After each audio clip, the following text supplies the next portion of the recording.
اور اے موسیٰ یہ تمہارے داہنے ہاتھ میں کیا ہے؟ انہوں نے کہا یہ میری لاٹھی ہے، اس پر میں ٹیک لگاتا ہوں اور اس سے اپنی بکریوں کے لیے پتے جھاڑتا ہوں، اور اس میں میرے اور بھی کئی فائدے ہیں۔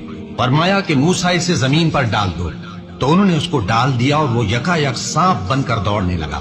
فرمایا کہ اسے پکڑ لو اور ڈرنا مت، ہم اس کو ابھی اس کی پہلی حالت پر لوٹا دیں گے، اور اپنا ہاتھ اپنی بغل میں دبا لو کہ وہ کسی عیب و بیماری کے بغیر سفید چمکتا دمکتا نکلے گا۔ یہ دوسری نشانی ہے تاکہ ہم تمہیں اپنے بڑے بڑے نشانات دکھائیں۔ تم فرعون کے پاس جاؤ کہ وہ سرکش ہو رہا ہے۔ کہا اے میرے پروردگار اس کام کے لیے میرا سینہ کھول دے اور میرا کام آسان کر دے، اور میری زبان کی گرہ کھول دے تاکہ وہ میری بات سمجھ لے، اور میرے گھر والوں میں سے ایک کو میرا وزیر یعنی مددگار مقرر فرما، یعنی میرے بھائی ہارون کو۔ اس سے میری کمر کو مضبوط کر اور اسے میرے کام میں شریک کر، تاکہ ہم تیری بہت سی تسبیح کریں اور تجھے کثرت سے یاد کریں۔